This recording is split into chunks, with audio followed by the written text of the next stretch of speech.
And good evening. At this hour, a dangerous wildfire emergency is unfolding across the South. Urgent efforts are underway to fight the flames exploding in size.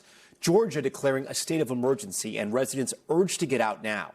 This is the situation in Brantley County in southeast Georgia, growing more dire by the hour. Cars forced to turn around as flames jump the highway. Crews battling the fire from the ground and in the air, and now the National Guard is being called in to help. Officials there ordering evacuations, and you can see school buses taking children to safety as the smoke billows behind them. And we're hearing for the first time tonight from people on the ground who lost everything. Yeah, all their stuff's gone. Lucky's. That's her mama's home right there. And that's Lucky Them's house right there. Devastating to see and to hear that burnt wreckage. We know at this hour nearly 50 homes have been destroyed and 1,000 more remain at risk tonight. Take a look at just how fast this thing exploded. The Brantley County fire going from about 700 acres to more than 5,000 in just a few hours. And it's just 10% contained. But it's not just Georgia. Take a look at these multiple fires raging in neighborhoods. Neighboring Florida, clouds of ash billowing into the sky and turning it eerie orange. And I want to walk you through tonight just what we're seeing across the country because it's wild. Huge plumes of smoke seen here in Myrtle Beach, South Carolina. The horizon blaze is one we're also watching. This is out of Utah County, Utah. Smoke and flames happening in Montana as well. This is Red Lodge. And finally, emergency crews responding in Cochise County, Arizona, just outside of Tucson. Firefighters are busy all over the country, and these fires are spreading from coast to coast. 12 million people right now under red flag warnings tonight. We've got it all covered, as you know. Our teams are on the ground in Georgia and here in the studio. Bill Karen standing by as we track this growing threat. I want to go first to NBC's Aaron Gilchrist, who joins us live tonight from the fire zone in Georgia. And Aaron, we know officials are keeping your team a safe distance from the fire, but can you feel it in the air? Can you smell it? I know you can see it in the skies above you. Yeah, you can absolutely see it in the sky. We've been looking all day long as really the main area where the fire is several miles away. You can see the sky is just really gray back there, crystal blue sky as you look going west from where we are right now. And the reality is that firefighters have been facing this challenge of dealing with shifting wind. We know we started our day in Atlanta, about 260 miles, 4.5 hours away from here, and you could smell the smoke, very pungent smell of it early in the day there. You could see the haze in the air that far away.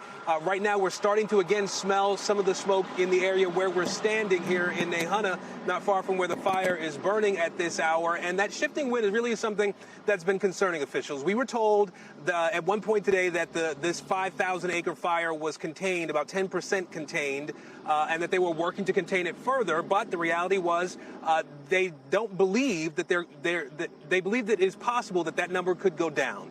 Because the wind is shifting, the fire is moving. They've been able to get heavy equipment out there and try to create that containment, right? They're cutting literal breaks between what's not on fire and what is on fire, trying to create that containment zone. But the fire, in some cases, is jumping those containment lines. We know that there are homes that are burning. There are trees, obviously, that are burning. There is swampland that is burning. And all those things, Tom, are creating challenges for this particular fire. Not to mention the other fires that are burning around the state here. 91 counties under a state of emergency, more than half the counties in the state of Georgia because of those drought conditions and the fire risk, and there is no rain in sight. Yeah, which is terrible for them. You know, this thing exploded in a few hours, as you've reported. Were people prepared, and had there been evacuation warnings? You know, it's interesting. People knew that there was a severe drought in this area. I think we're in an extreme drought in this part of Georgia in particular. And so we talked to one woman who said she kind of had an idea that fires were possible. Nobody expected anything this big. The officials here who are running the incident command are telling folks that they need to be prepared to evacuate. They should already have their bags packed, their important documents gathered. There were voluntary evacuations yesterday. Today, there were at least 2 areas that were placed under mandatory evacuations. Firefighters and others going door to door telling people that they need to get out now. County officials here told me, Tom, that they can't force people to leave. Nobody's going to drag anyone out of their home. But they felt like when people knew that the fire was getting a little too close, they seemed to be leaving on their own following those orders. All right, Aaron Gilchrist covering this one for us. Aaron, we thank you. I want to bring in NBC meteorologist Bill Cairns. Bill, we spoke to you last night when the situation was sort of taking a dramatic turn. Now it's exploded out of control. What are you watching right now? Well, we're watching these fires still growing and going in a different direction because the wind shifted. And we also have new fires. There's a fire near Pueblo, Colorado. There's a new big fire in Nebraska. So we have had a very hot, dry winter into spring. And this is the result. We knew this was potentially going to be a really bad spring fire season. And it's just beginning to really ramp up. So the fire that Aaron was standing at, that's now 5,000 acres, up from only 700 2 days ago. There's also a huge fire just across the border here from Florida, near Valdosta, Georgia, 16,000 acres. In all, we got about 9. And because the wind shifted today from the south, blowing the smoke north, we've got a lot of issues with smoke problems. The air quality was horrific early today in Atlanta. And as we go through the next 2 days, there's no rain in sight. So these fires, this is all just smoke. This isn't clouds. It's going to be billowing from South Carolina to Georgia to Florida, on and off, depending on the wind direction. Now, the rest of this afternoon to this evening, we've got really high winds and a very dangerous situation because humidity is super low. Winds are gusting to 50 to 60 miles per hour. They're even calling this what we'll call a PDS, a particularly dangerous situation. This is interior Colorado heading southwards down to Alamosa. And this is where the winds are going to gust 40 to 60 miles per hour. In some cases, the power crews, the power companies have already turned power off because they don't want their lines going down and sparking new fires in the high winds. And you can see some of the wind gusts that we're dealing with currently. So it's going to be a very difficult evening, especially in the plains. And then, Bill, while I have you here, I want to ask you about those crazy images out of Michigan. Intense flooding, sending huge ice chunks hurtling into homes, smashing through windows, and getting stuck on roofs and spilling into living rooms. This is wild. What's going on here, and how did this happen? This isn't something you see often. This is Mullet Lake. This is northern Michigan. And what happened is the lake was still frozen when we had those heavy rains last week. So the flood comes. Of course, the ice floats. It lifts the ice up. It breaks apart. And then as the floodwaters expand, the ice goes wherever the wind's blowing, and it just happened to go towards these houses, towards the shores. You know, you could see how thick the ice was on the lake, and just the force of that. It just took seconds to, in some cases, smash windows, smash walls, smash through the garages. Not something you see very often, Tom. Yeah, all right, Bill Cairns. Busy week when it comes to weather this week. Thank you. We're following some breaking news out of West Virginia tonight. A chemical leak at a manufacturing facility, killing at least 2 people and injuring dozens more. Several people sent to the hospital. Investigative reporter Kimberly Kagi from our NBC affiliate WSAZ is on the scene. Tonight, a frightening scene at a West Virginia refinery after a chemical leak turned deadly. Rescue teams in hazmat suits, emergency vehicles racing to the scene. Reports of 3 employees unresponsive. According to authorities, it happened this morning around 9:30 at the Ames Goldsmith Catalyst refiners in Kanawha County. They say the plant was in the process of shutting down its operations and that workers were in the middle of cleaning and decontaminating. And that's when they say a chemical reaction occurred, creating hydrogen sulfide. What's called M2000A and nitric acid were mixed in a pump area. They're decommissioning the tank. And that's when the explosion occurred and the leak. 2 people died as a result. Another person is currently in critical condition, and meanwhile, 30 others were either taken to the hospital or received medical treatment. When the materials got together, they reacted violently and exposed the workers. It was an open vessel, and it reacted and released almost instantaneously. The leak forced a shelter-in-place order for several hours in the community, which is also home to West Virginia State University. And first responders arrived just within minutes of the leak. Other employees drug out the affected workers using respirators. Many of them had respirators. Now, in a statement, the plant's president confirms the 2 deaths were employees, adding the company's thoughts and prayers are with them and their families, and that they are working closely with local, state, and federal agencies. All right, Kimberly joins us now live from about a half mile from the entrance to that facility in West Virginia. So, Kimberly, we know that some people were taken to the hospital, almost 2 dozen of them, right? Or more than 2 dozen to be exact, and that they had trouble breathing. What more do we know about that? Right. So, Tom, we're told from medical experts that some of the symptoms of this chemical reaction and the exposure that those people suffered were coughing, shortness of breath, even tightness in their chest. And so those were some of the symptoms that they were starting to treat at the hospitals in the region. We know from early today that number at one point was just 19 that were taken, and now it's been upgraded to 30. They do believe, first responders say, likely some of those people drove themselves to a hospital to make sure that they were able to get care. And then, Kimberly, I don't know if you have the answer to this question or not, but since we have you here, I would love to get your perspective. Do we know if these people are getting better? Could they be treated? Because sometimes with these chemical spills, as we saw here, they can be fatal. Tom, we do know that, unfortunately, 2 people have died from this. As far as what their care or plan of treatment for the exposure to the chemical leak, I don't have that information because we weren't able to get an update on their condition from West Virginia Governor Patrick Morrisey, who had a press conference just about an hour ago. He didn't have that information readily available. All right. We thank you so much for joining our coverage, and we thank you for being out there for us. We want to head overseas now to the Middle East, where tonight the ceasefire with Iran is under fire and on shaky ground.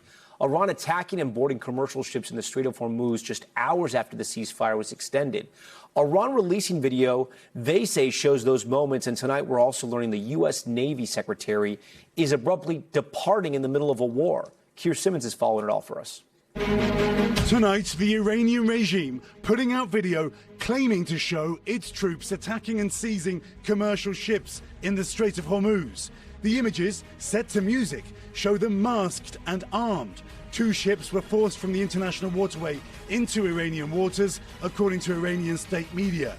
All just hours after President Trump extended his ceasefire with Iran. Iran has gone from having the most lethal navy in the Middle East to now acting like a bunch of pirates. The president escalating pressure on the Iranian regime by also keeping a U.S. blockade on Iran's ports, costing the regime an estimated $435 million a day. The president saying in a new interview he feels no time pressure as he waits for Iran to return to talks. They can't move oil in and out. They can't even pay their own people. From Tehran tonight, NBC News reaching a former Iranian military commander with close links to the government who says there will be no talks unless the U.S. blockade is lifted. Do you think there will be negotiations again here in Islamabad? It depends the decision of the Trump. If they cancel the blockade of the Iran. And he denies Iran's leadership is divided, telling me there are multiple ways to contact the new supreme leader who has not been seen publicly, including passing notes. It's been reported that it's hard to contact him, that communication is difficult. Is that true? Yes. President Trump's focus includes gaining an agreement that he argues is tougher than the nuclear deal President Obama got after 18 months negotiating with Iran, which placed limits on Iranian uranium enrichment for 15 years. The White House says Iran must agree to stop all enrichment.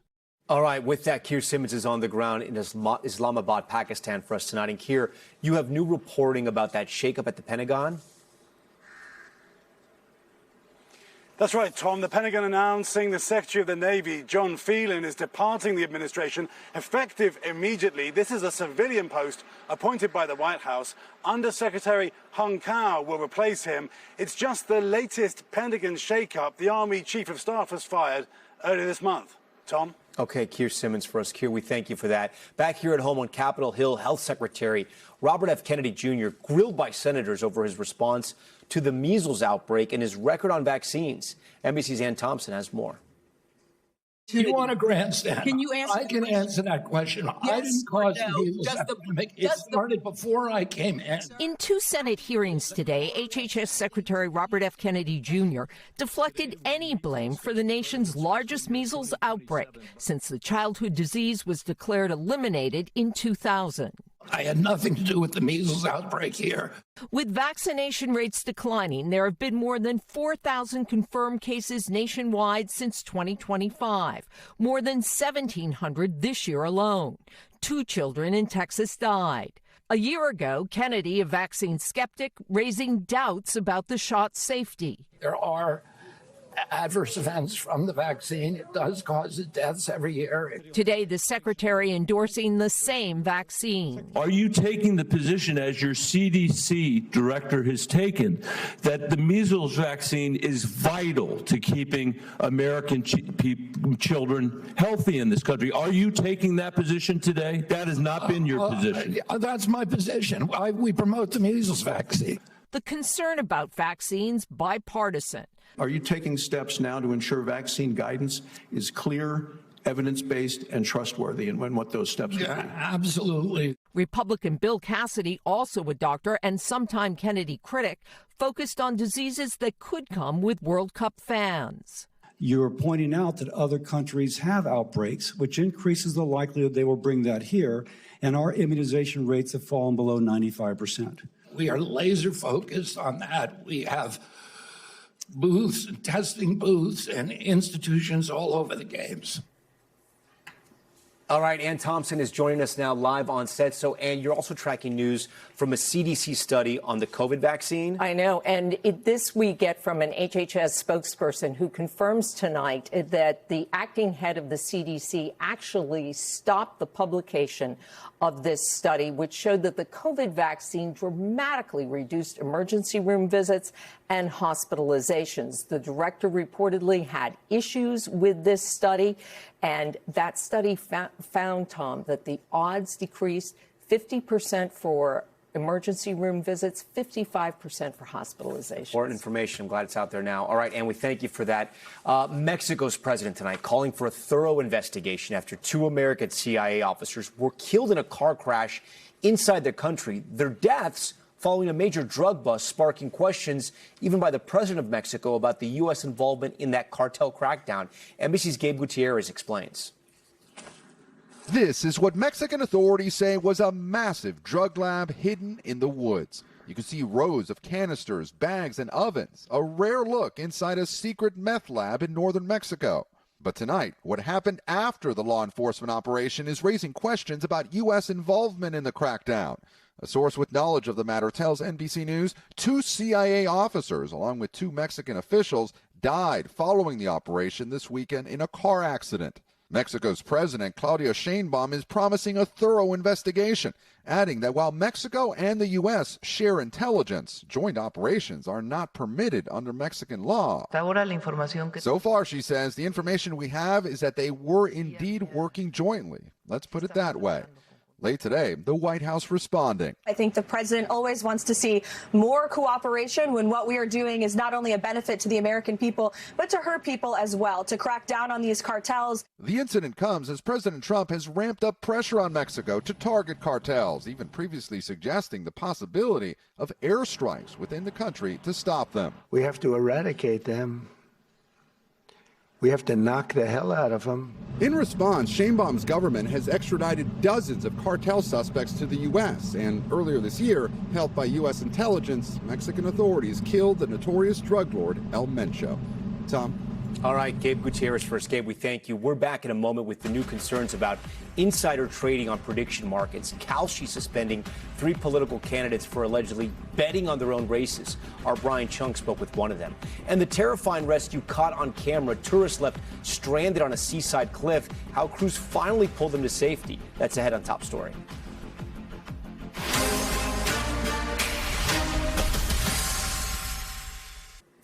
We're back now with some breaking news from Kalshi. The online prediction market site says it has suspended and fined 3 candidates for U.S. Congress for gambling on their own elections. Kalshi says it reached settlements with the candidates in the House primaries for Minnesota and Texas, fining them each more than $500.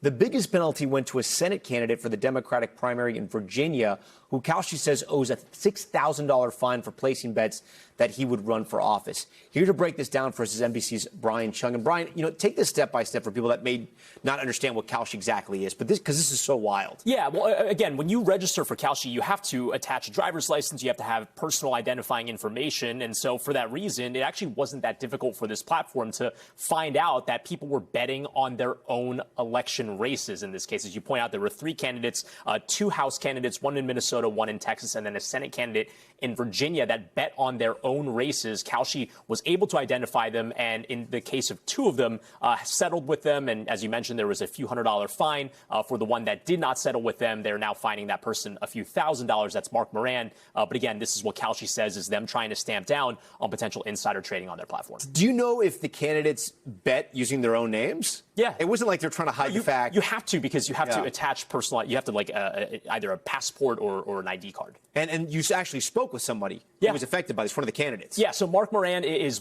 that individual that was running for Senate in Virginia. And I asked him a direct question because this is kind of a wild story. I said, if the point, because what he told me was, I did bet the $100. That's what he says. Yeah. It was about $105. He did get caught, but he was saying this was to make a broader point about how these prediction markets can be swayed by money moving in, potentially from the candidates themselves. Here's how he defended that. I knew that for $100, Brian, I would get more attention than money can buy, than any media consultant by doing this, and that they fell into a trap. So now I get to say that any candidate with enough money, their donors, as long as it's not the candidate doing it, can go and sway the markets.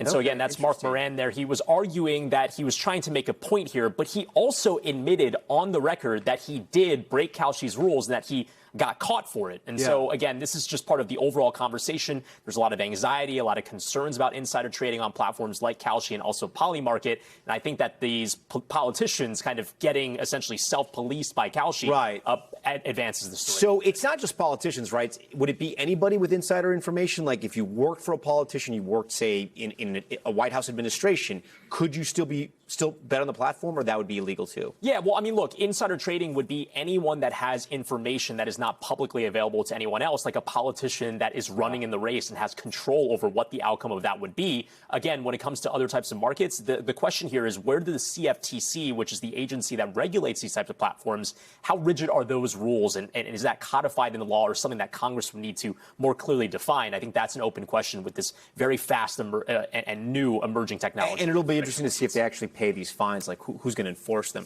follow up with them. Anyways, Brian, great to see you. Thank you for explaining that one. Now to a major shakeup in the airline industry that we've been tracking. There's late word tonight that the Trump administration is working to finalize a bailout of Spirit Airlines, which could end with the government owning as much as 90% of the troubled discount carrier. Garrett Hake is at the White House. He's watching this one first. And Garrett, this package could be finalized soon? That's the idea, Tommy. But if you'd asked me like 6 hours ago, I would have thought there was a better chance of it happening than I now think there is. Earlier today, we heard from a source familiar with the deal that these talks were quite advanced, that the administration was looking to pump as much as $500 million into this carrier, which has already declared bankruptcy twice in the last couple of years, to basically help it get its legs back under it and keep the troubled airline afloat. The administration had said that those talks were going on. They involved the Commerce Secretary and the Secretary of Transportation. But we're starting within the last hour and a half or so to hear from some influential Republican lawmakers, Ted Cruz, who chairs the Senate Commerce Committee, saying that this is an absolutely terrible idea and that basically the government doesn't know how to run a failed budget airline. Tom Cotton, the chairman of the Intelligence Committee, but also more importantly, a key Trump ally on really all things related to the war, military, Iran, also putting out a statement publicly on Twitter saying he thinks this is a bad idea. With so many of these decisions, sometimes it can be the last person in the president's ear that affects his thinking. So every minute we don't have an announcement of a deal, I think might make this less likely to come to fruition. And we can't forget, he did own an airline once, Trump Airlines. Very briefly. Garrett, any advice for people who are flying Spirit? They may have tickets, they may be getting worried about this airline going bankrupt again. Yeah, look, we reached out to Spirit today. They're not commenting on the prospect of a bailout, but they are saying that if you have a ticket, if you're looking to book a ticket, all of that remains as it was. You can still buy a ticket, you can still use your points, your loyalty program, what have you, and you can still fly today just as you could yesterday, just as you will be able to do tomorrow.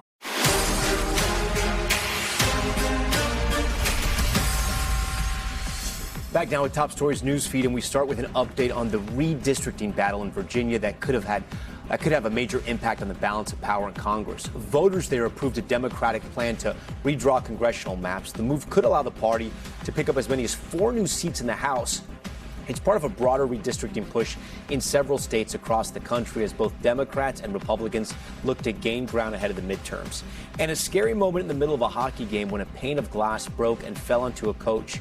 Look at this. Some rowdy fans appeared to be shaking the glass behind the bench before it shattered and crashed down on the LA Kings coach. He didn't have time to duck out of the way. He went back to the locker room, but returned a few minutes later and seemed to be okay.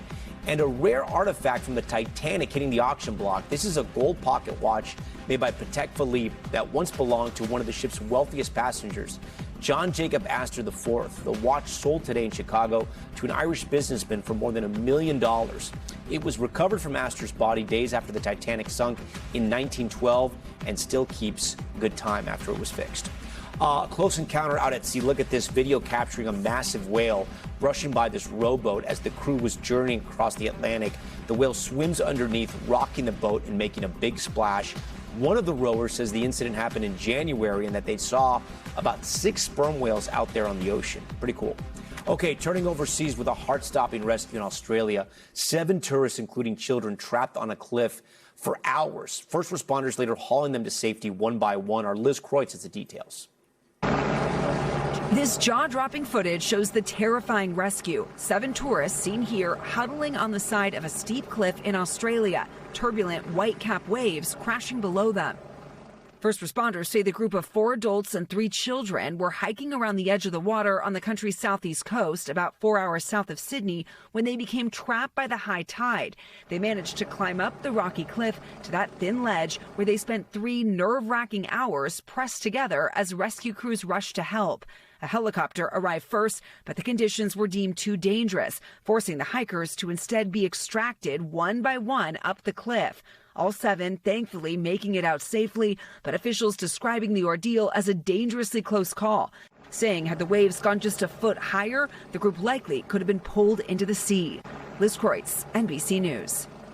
All right, Liz, we thank you for that. Next tonight, with less than 2 months to the start of the 2026 FIFA World Cup, fans are facing some serious sticker shock. FIFA today dropping a new round of tickets today, including expensive premium tickets, leaving some fans who already made their purchases feeling duped. And take a look at this. Tickets in the most expensive category, originally priced at a little over $6,000 a ticket, now showing up to nearly 11 grand. That's a 72% increase. And the high prices don't stop at the stadium. Right here in New York, if you want to use public transit to get to the game at MetLife Stadium, it will cost $150 a round trip ticket versus the typical New Jersey Transit price of $12. So will people pay up, or is this just pushing them past the breaking point? I want to bring in Henry Bushnell. He's a senior writer for The Athletic, covering all things soccer. Henry, it's so great to have you on. A lot of our top story staff that follows FIFA and soccer are big fans of your work, so thanks for coming on here. What do you think's going on? I mean, sports and live events have been very expensive. Is FIFA trying to tap into this, or are they getting greedy? Well, you could argue that the answer is both. But they're definitely trying to tap into it. To some extent, they are doing what a lot of American sports entities and live event entities have done, which is try to milk as much money out of their product as possible. What's different here is that I think soccer fans, especially soccer fans around the world, aren't used to their teams being run like this or their events being run like this. So it has angered a lot of people. The process, in addition to the prices, has angered and frustrated a lot of people. And it's raised a lot of questions about what type of people are going to be able to afford to go to these games. Yeah, and you've reported that FIFA is actually struggling in some cases to sell some of these tickets? Some, I would say. It's pretty clear that there is a lot of demand. There were thousands and thousands of people waiting in a digital queue just today to get in to buy some of the last available tickets. So I think for the majority of games, demand is pretty strong, even at these high prices. But there are some exceptions. I think what we're seeing now is the limits on this demand. And in some cases, the limits is, okay, maybe if it's a game between 2 low-profile teams, it's not selling as well. And then a few cases, it's just that they priced a game too high. They misjudged the demand. And one of those games is the U.S. national team's opening game against Paraguay. Henry, I want to stop you there, though. How do you misjudge the first game in America with Team USA? Because they priced it too high. They thought it was going to be a bigger, this glitzy occasion. Yeah, the American opener of this American World Cup. It's going to be a big deal, a lot of pomp and circumstance. And I think a lot of people just saw it as, a soccer match between the U.S. and Paraguay and thought, I'm not going to pay $2,700 for that. Like, it would cost, for a family of four, think about it, it's over $10,000 to go to a soccer game. And I think that just was too much. It's completely out of reach. Henry, you wrote a piece back in December titled How U.S. Sports Tickets Got So Expensive and Why It Shocks the Rest of the World. In it, you describe how in the UK back in 2016, fans revolted over the rising cost, actually forcing prices back down. I just wonder if there's a reckoning like that, if that can happen in the United States, because whether it be a Yankees game or a Taylor Swift concert or the FIFA World Cup, it just seems like it's gotten out of control. It has. The difference, though, is that fans are much less organized here. In the UK and Europe, these are families who have been actual members of these soccer clubs for generations and generations, and they're very organized, and they can get together and push back on something like this if they feel strongly about it.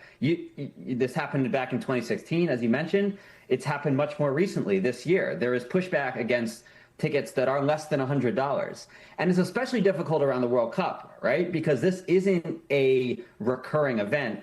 This is a one-time thing where FIFA is coming here and trying to make as much money as possible.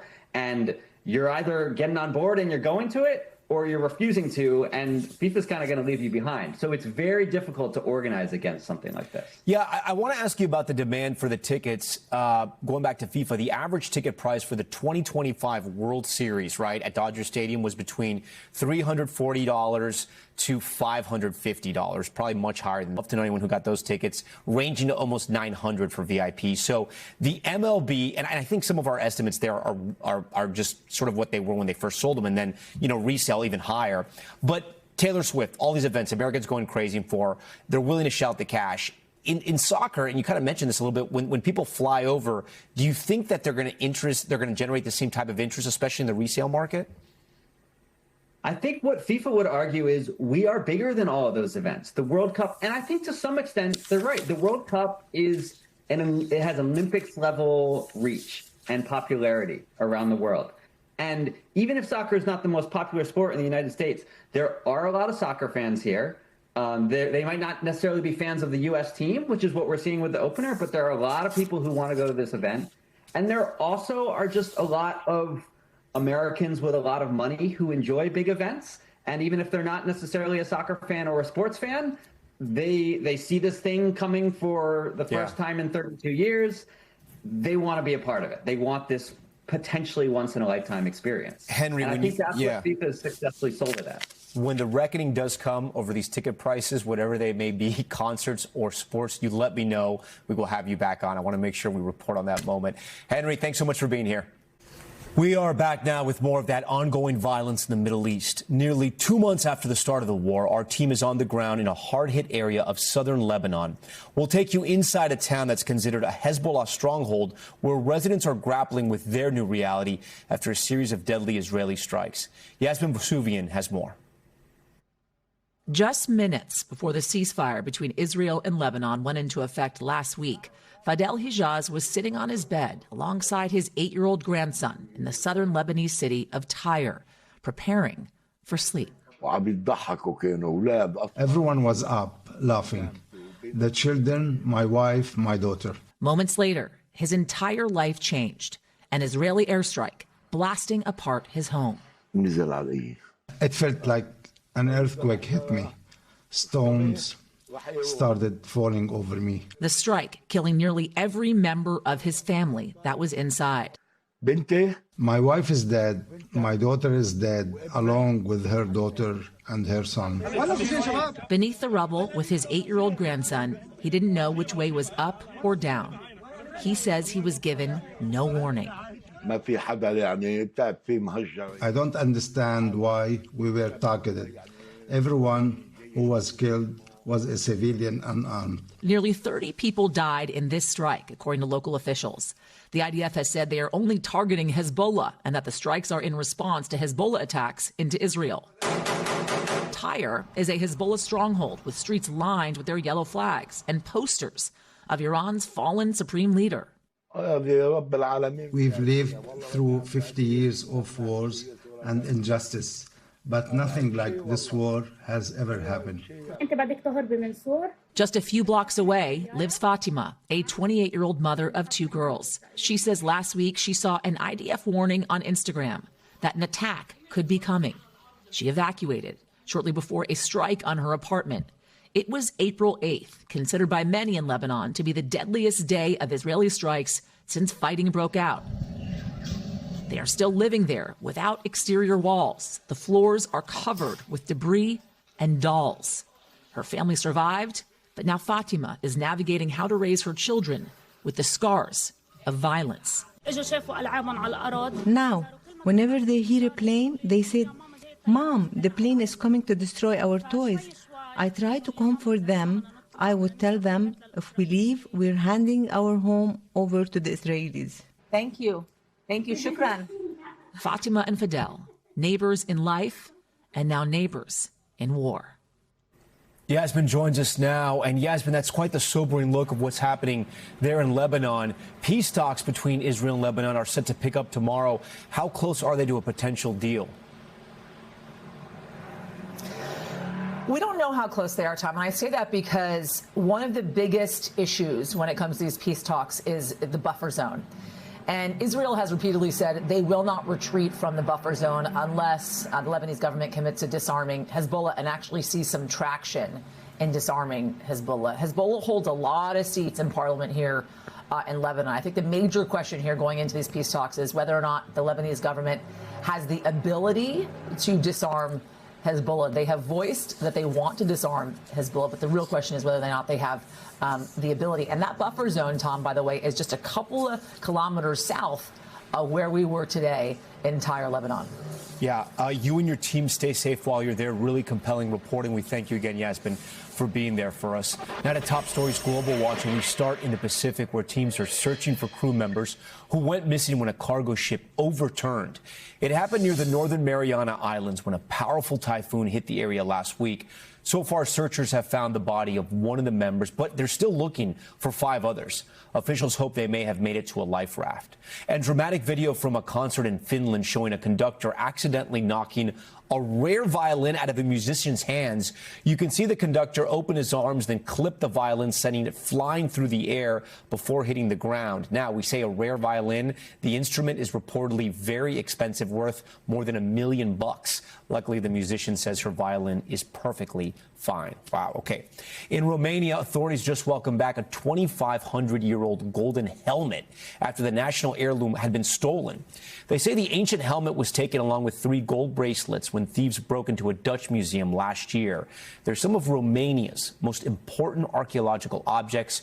3 people were arrested over the heist, but authorities say 1 bracelet is still missing. And in the UK, a major change underway, Parliament passing a landmark bill that will ban future generations from buying cigarettes. For more on the historic move, I do want to bring in our good friend NBC's Raf Sanchez from London tonight. So, Raf, the bill will ban anyone born after 2008 from purchasing cigarettes. Explain how exactly that's going to work, and will it be enforced? So it's kind of an interesting model, Tom. Basically, anyone born on or after January 1st, 2009 will never legally be able to buy cigarettes in the UK. So if you think about it, the oldest person in that age group right now is 17. It makes total sense that they can't buy cigarettes. But 20 years from now, when they are 37, they still won't be old enough to buy cigarettes. So you can imagine the scene. You're going to have a grown adult walking into a store, trying to buy cigarettes, being carded, and being told, if they're in their 30s and their 40s, that they are still not old enough to buy them. Now, the British government is taking this really seriously. They say the goal here is to create a smoke-free generation. They say there's going to be enormous health benefits for the individuals, and there will be a lot less, pressure on the healthcare system. Critics of this law are saying it is not for the government to decide that grown people cannot smoke cigarettes anytime in their lifetime.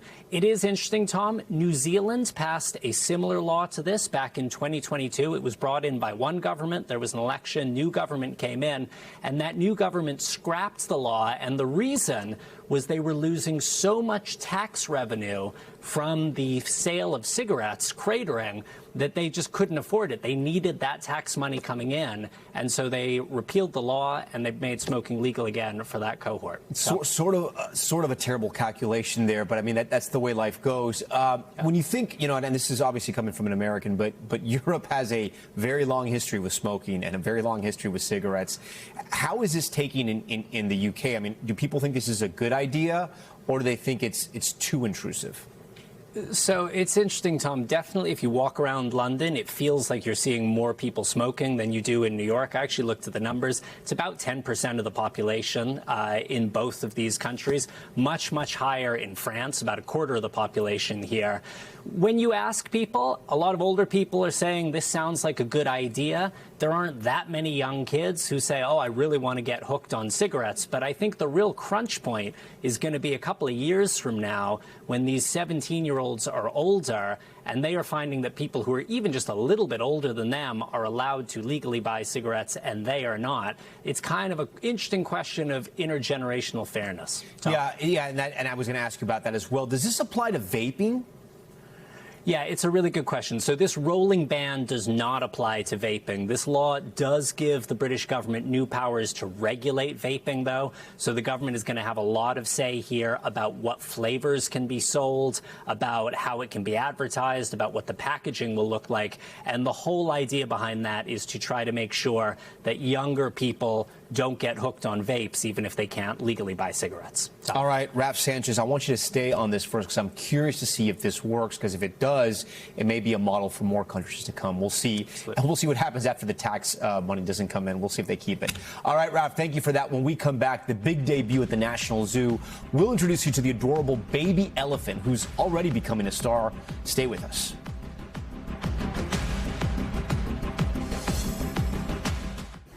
Finally tonight, a very special addition to the National Zoo.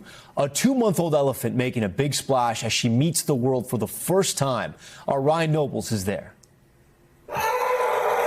She's a tiny elephant, drawing big crowds.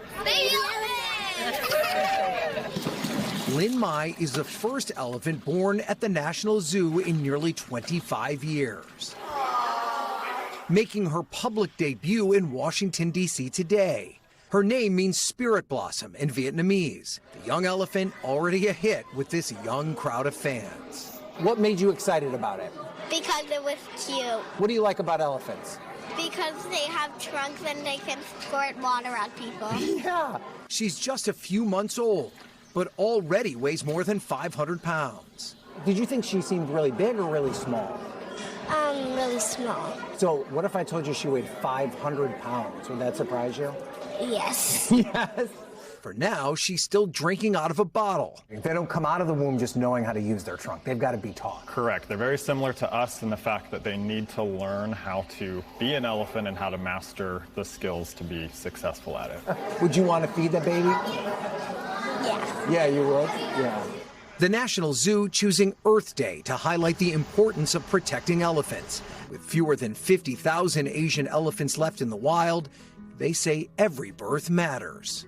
I'd like to spark within you, and you say, I want to see more of these in the world. What can I do to change things for the better? Ryan Nobles, NBC News, Washington. All right, that does it for us tonight. Thanks so much for watching Top Story. I'm Tom Llamas in New York. Stay right there. More news on the way.